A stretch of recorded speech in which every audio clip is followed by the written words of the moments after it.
ये खबर मानव रचना ऑनलाइन द्वारा प्रस्तुत की गई है। आज बात करेंगे उस बड़े फैसले की जिसने देश भर में चल रहे नीट पेपर लीक विवाद के बीच एक नई बहस छेड़ दी है। प्रधानमंत्री नरेंद्र मोदी की अध्यक्षता में हुई केंद्रीय कैबिनेट की बैठक में सरकार ने public examinations prevention of unfair means act 2024 को सख्त बनाने के प्रस्ताव को मंजूरी दे दी है।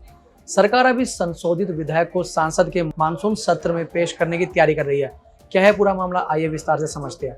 नमस्कार, आप देख रहे हैं दैनिक जागरण और मैं हूं आपके साथ अजय सिंह राजपूत। पिछले कुछ महीनों से नीट यूजी पेपर लीक का मुद्दा देश भर में चर्चा का विषय बना हुआ है। लाखों छात्र और उनके परिवारों ने परीक्षा की पारदर्शिता पर सवाल उठाए। जंतर मंतर से लेकर सांसद तक विरोध प्रदर्शन हुए, सरकार से सख्त कार्रवाई की मांग की गई है। इसी बीच सरकार ने कानून को और मजबूत बनाने का फैसला लिया है। प्रस्तावित संशोधन के अनुसार यदि कोई व्यक्ति पेपर लीक जैसे गंभीर अपराध में दोषी पाया जाता है तो उसे 10 साल तक की जेल और 10 करोड़ रुपए तक के जुर्माने का सामना करना पड़ सकता है। सरकार का कहना है कि इस कदम का उद्देश्य केवल दोषियों को सजा देना नहीं, बल्कि भविष्य में ऐसे अपराधों को पूरी तरह रोकना भी है।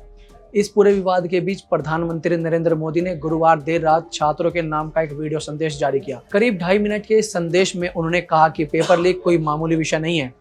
ये लाखों छात्रों और उनके माता पिता के भविष्य और विश्वास से जुड़ा एक मामला है।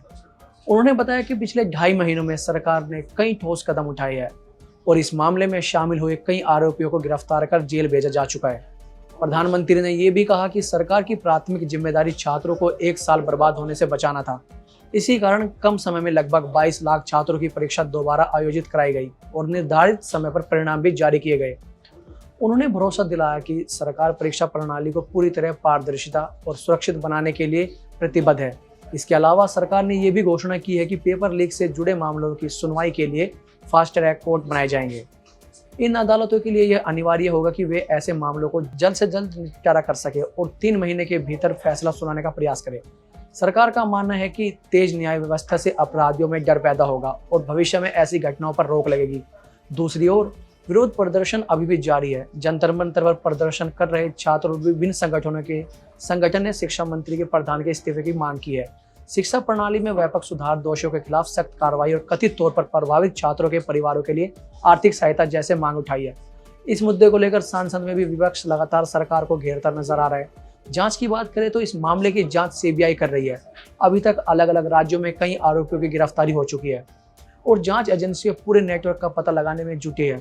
सरकार का कहना है कि पेपर लीक माफियाओं के खिलाफ जारी टॉलरेंस की नीति अपनाई जाएगी। गौरतलब है कि देश में लोक परीक्षा अनुचित साधन निवारण अधिनियम 2024 से पहले लागू है। इस कानून के तहत पेपर लीक करने पर 3 से 5 साल तक की जेल और 10 लाख रुपए जुर्माना लग सकता है। यदि कोई संगठित गिरोह इसमें शामिल पाया जाता है तो 5 से 10 साल की जेल, 1 करोड़ रुपए का जुर्माना लगाया जा सकता है। वहीं यदि कोई परीक्षा आयोजित करने वाली एजेंसी दोषी पाई जाती है तो उस पर 1 करोड़ रुपए का जुर्माना, परीक्षा की पूरी लागत की वसूली और 4 साल तक की परीक्षा आयोजित करने पर प्रतिबंध लगाया जा सकता है। अब सरकार इन प्रावधानों को और अधिक कठोर बनाने की तैयारी में है। आने वाले दिनों में संसद में इस संशोधित विधेयक पर चर्चा होगी। सबसे बड़ा सवाल यही है कि क्या नए और सख्त कानून से पेपर लीक जैसी घटनाएं पर प्रभावी रोक लग पाएगी और क्या छात्रों की परीक्षा प्रणाली पर भरोसा फिर से मजबूत हो सकेगा। इस पूरे घटनाक्रम ने देश भर की नजरें टिकी हुई है। बाकी इस खबर पर आपकी क्या राय है, हमें कमेंट बॉक्स में जरूर बताएं। देश और दुनिया की तमाम खबरों के लिए देखते रहे दैनिक जागरण। नमस्कार।